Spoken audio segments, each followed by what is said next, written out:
What Matt and I and a group of us are doing is we're working to have the school board removed completely. A lot of people I know, a lot of parents I know are afraid to speak up, and I speak for them, and I'm not afraid. Stacy, Matt, why do y'all have an issue with the schools telling children about pronouns and having them deal with them? First of all, thank you for having me. And I wanted to say I honor you and your journey and where you are in life. And it has nothing to do with that. We're here about our kids. And so in school, I feel like this is a family issue. It's a parent-child issue. And it's a real issue with some kids. I think that the percentage is quite small for how many kids go through this real serious issue. And including and imposing this on the entire school or the entire class is where I have a problem. Well, let's look at your 8-year-old's homework assignment.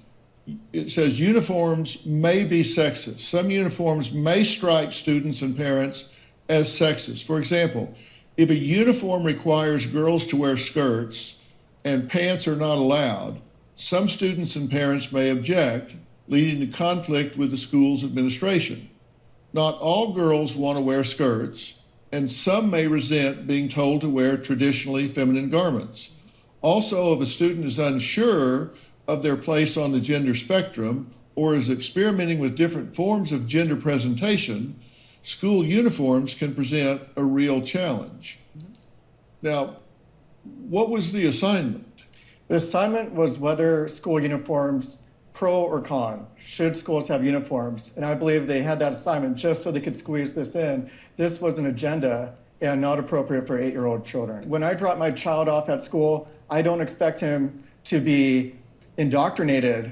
Why are we doing this? Shouldn't the schools be focused on science and education and learning and reading and writing? And instead they're being taught, are you a boy? Are you a girl? And they're confusing the children. We're going to take a break. What these parents feel about gender-neutral locker rooms and bathrooms next.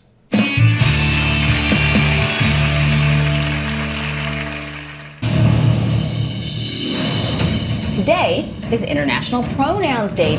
It's a day designed to make personal pronouns more mainstream. Now we have a new pronoun, and Sure. it's they. They. Merriam-Webster dictionary revealed it is expanding the definition of the word they to refer to a, quote, single person whose gender identity is non-binary. The annual event aims to make respecting and educating people about personal pronouns commonplace. International Pronouns Day makes everyone more comfortable having the conversation about what pronouns are and how that is in relation to their identity.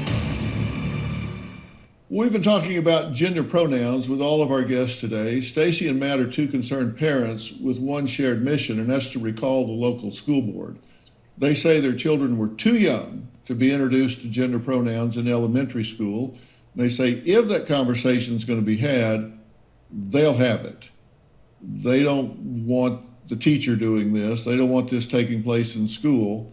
That's something that they want to do with their children at the right time, if they have that curiosity. And you have an issue with gender-neutral restrooms. Correct. This is a war on gender. Just like how Addison mentioned before with the pumpkin that in that picture it said no gender or gender's over. Gender's over, yeah. Gender's over. Well, I believe in gender. And to deny that there's a difference, to say gender's over is radical stuff that should not be taught to third graders.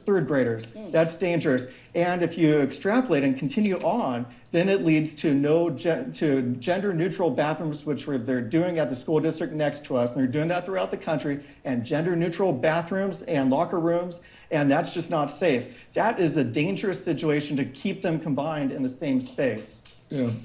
How do you feel about the gender-neutral bathrooms and locker rooms? Yeah, well, I agree with my fellow Matt over here. Loudoun County is a famous case that the Daily Wire we helped uncover.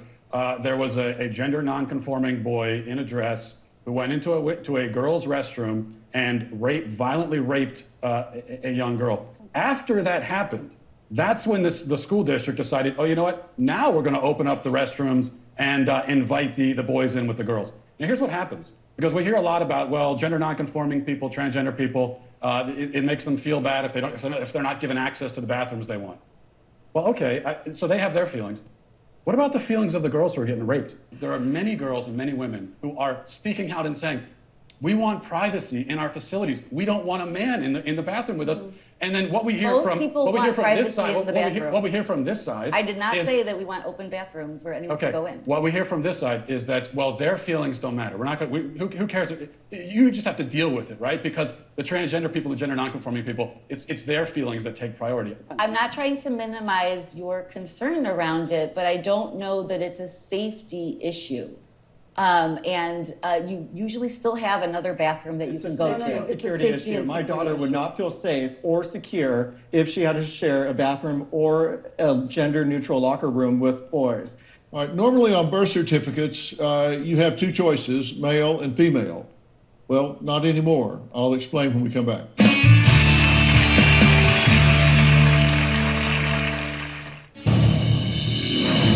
Instead of a boy or a girl, gender-neutral babies are known as babies. Babies are babies without a known sex. They say the gender part comes later and is left up to the child. We did not assign a sex at birth, which means when they were born, they had genitals and we know what they are. We just chose to acknowledge that those genitals don't indicate anything about gender. Sparrow's parents decided to raise their baby gender neutral, meaning Sparrow will decide gender when older. Even Sparrow's birth certificate says sex unknown. I have a question. Arlo, you mentioned that you don't have your child discussing pronouns or figuring out their pronouns yet. And yet in school, our kids are being asked what their pronoun is. I'm confused about how that works. And then there's always this fluidity right around what pronoun you are each day. So it's constantly changing. How confusing. I think For what it kids. is. Oh, sorry. I think what it is that I sympathize with the hurt and distress that I sense from you all. I also wouldn't want my child to learn things from their teachers at school that were topics I was uncomfortable with or I didn't know how I'd want to talk about them. Your children are going to need to know how to navigate a world in which non-binary and transgender people exist. This is a great conversation to have at home, out of the school. This should not be part of the curriculum. We're out of time, but I thank everyone for your thoughts and ideas and for remaining civil about the conversation.